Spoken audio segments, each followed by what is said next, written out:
형제와 여러분 안녕하세요. 오늘은 5월 9일 수요일 거짓 교사들을 주의하십시오 라는 제목으로 베드로후서 2장 1절부터 14절까지를 묵상하겠습니다. 1절 그러나 백성 가운데 또한 거짓 선지자들이 일어났었나니 이와 같이 너희 중에도 거짓 선생들이 있으리라. 그들은 멸망하게 할 이단을 가만히 끌어들여 자기들을 사신 주를 부인하고 임박한 멸망을 스스로 취하는 자들이라.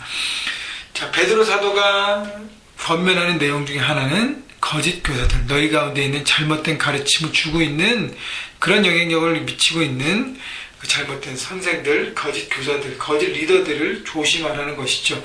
그들의 특징은 첫째, 그 이단의 가르침을 주어서 그들을 진리에서 이렇게 미혹하게 한다는 것입니다.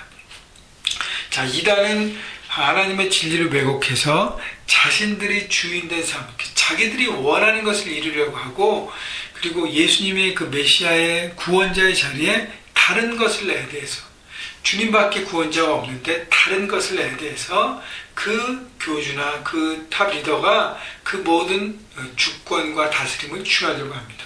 그렇기 때문에 하나님이 주인된 삶이 아니라 사람이 주인된 삶을 결국 살게 되는 것이죠. 그것 때문에 결국 불완전한 사람이 주인되는 원리와 그런 교리들은 결국 왜곡될 수밖에 없다는 것입니다. 2절 여럿이 그들의 호색하는 것을 따르니 이로 말미암아 진리의 도가 비방을 받을 것이라. 또 그 잘못된 교사들의 특징은 호색함이에요. 이단의 내용들을 보면 꼭 성적인 문란함이 거기에 배어 있습니다. 자신의 성적인 욕심을 취하기 위해서, 탐색하기 위해서 그 모든 것들을 결국 하는 것이죠. 결국 자기의 욕심과 자기의 쾌락과 자기 중심의 삶을 추구하게 하는 것이 바로 이단인데, 많은 사람들이요, 하나님의 주인된 삶을 살면 내가 변화되고 내가 바뀌어야 되고 내가 순종해야 되니까 어렵게 생각하고, 이단의 내용들은 본인이 주인되고 본인이 원하는 것을 여러 가지 방법을 통해서 이룰 수 있는 길이 열리니까 많은 사람들이 미혹됩니다. 3절 그들이 탐심으로써 지어낸 말을 가지고 너희로 이득을 삼으니 그들의 심판은 예적부터 지체하지 아니하며 그들의 멸망은 잠들지 아니하느니라. 또 하나의 특징은 탐심이에요. 결국 내가 원하는 세상의 복, 잘 보십시오. 하나님이 말씀하시는 그 진리의 복된 삶이 아니라 세상의 기준의 관점에서 얻는 물질적인 어떤 여러 가지 성공, 그런 부를 누리기 위해서 이 교리를 선택하고 이 교리를 도구로 삼아서 자기의 뜻을 이루려 하는 것이 많은 이단들의 특징입니다. 그래서 탐심을 버리지 않고 탐심을 취하는 인생을 살게 합니다. 여러분, 이단은 진리를 왜곡해서 결국 종교라는 가면을 써서 자기 복을 이루는 삶을 살게 하는 것입니다. 그렇기 때문에 이것은 하나님의 진리와 충돌되는 것입니다. 그래서 많은 사람들이 하나님을 따르고 하나님을 추구하는 것이 아니라 잘못된 가르침, 그것을 통해서 자기의 원하는 것, 자기의 욕심을 채우는, 그래서 결국은 멸망하는 인생으로 가게 하기 때문에, 특별히 고난과 어려운 현장에서 세상과 타협하면서 잘못된 길로 빠지지 말라고 베드로 사도가 권면하고 있는 것입니다. 여러분, 우리도 마찬가지입니다. 우리가 하나님 앞에 내 마음을 열고 순종하고 따르려는 마음 없이 내가 주인 되려고 하면 우리는 이런 잘못된 진리에 빠질 수밖에 없습니다. 여러분, 생각하시고 깨어 있으셔서 하나님의 주되신 삶에 바라보시고 심판이 있다는 것. 그래서 4절부터 보면 하나님이 범죄한 천사들을 용서하지 아니하시고 지옥에 던져 어두운 구덩이에 두어 심판때까지 지키게 하셨으며 하나님의 악한 영들을 심판하신다는 것.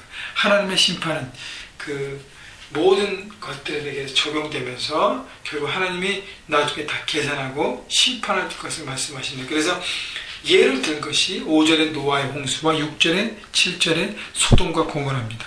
그래서 5절 보면 옛세상을 용서하지 않으시고 하나님은 죄에 대해서 심판하신다는 것이죠. 그러나 오직 의를 전파하는 노아와 그 7 식구를 보존하시고 경건하지 아니한 자들을 세상에서 홍수를 내리셨습니다. 하나님은 의인의 구원을 보장하시고, 그 다음에 죄인들에 대해서는 하나님의 음성을 듣지 않고 자기 길로 간 사람들에게는 심판하심을 말씀하십니다. 6절 소돔과 고모라 성을 멸망하게 정하죠. 죄가 되게 하사 후세에 경건하지 않은 자들에게 본을 삼으셨으며, 죄에 대한 심판을 말씀하시고 7절 무고한 자들의 음란한 행실로 말미암아 고통당하는 의로운 롯을 건지셨으니.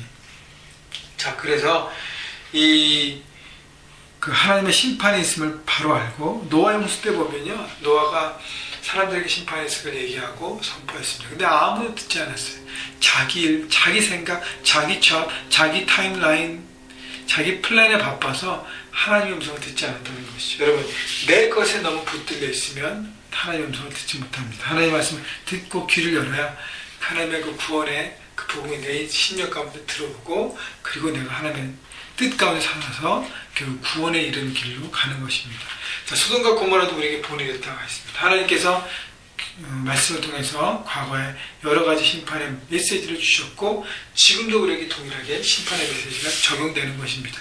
마지막 때가 있음을 여러분 알고 오늘 내가 무엇을 선택해야 될지를 바라보아야 하는 것입니다. 한 가지 더 생각해야 될 것은 8절 이는 이 의인이 그들 중에 거하여 날마다 저 불법한 행실을 보고 들으므로 그 의로운 심령이 상함이라.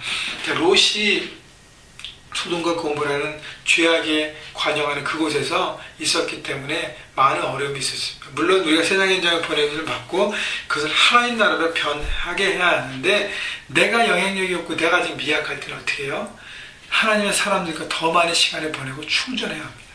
그리고 세상 현장에서 그 다음에 하나님의 사람들과 함께 힘을 나누고 영향력을 점점 미쳐가는 것입니다. 내가 아직 준비되지 않고 내가 아직 훈련되지 않았는데 세상 사람들과 전도한다 하시고 계속 어울려 다니면 나는 거기에 빠질 수밖에 없어요. 그렇기 때문에 하나님의 의와 하나님 말씀, 하나님 진리의 공급하심을 갖고 하나님의 사람들과 함께 누리는 만남과 모임과 교제와 훈련 가운데 먼저 해야 하는 것입니다. 9절 주께서 경건한 자는 시험에서 건지실 줄 아시고 불의한 자는 형벌 아래 두어 심판날까지 지키시며 10절 특별히 육체를 따라 더러운 정욕 가운데서 행하며 주관하는 일을 멸시하는 자들에게는 형벌할 줄 아시느니라.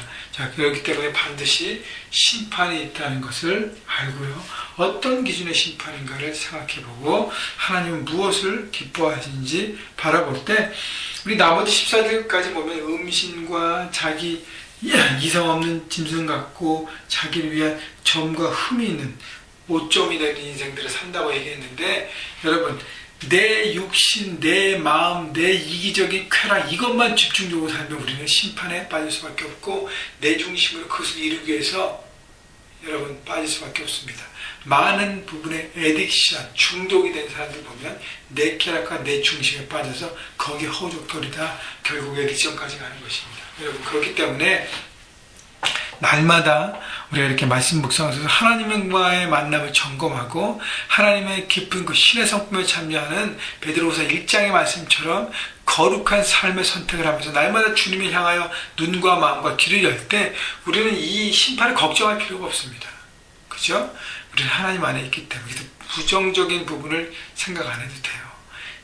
하나님의 진리 날마다 붙잡고 기억하고 순종하고 살아가는 것이 선택입니다. 그렇게 되면 우리는 심판을 넘어 노아 롯을 통해서 보여주신 것처럼 하나님의 구원의 대열에 합류하고 함께 마지막에 웃는 인생이 될 것입니다. 여러분, 오늘 하루도 삶의 현장에서 내가 무엇을 선택하고 무엇을 생각하고 하나님의 중심으로 어떻게 주님의 주권을 인정해야 될까, 내 시간과 내 물질과 내 마음과 내 에너지와 내 마음 중심을 어떻게 사용해야 될지 바라보면서 오늘도 정직하게 하루를 살아가시기를 주님의 이름으로 축원합니다.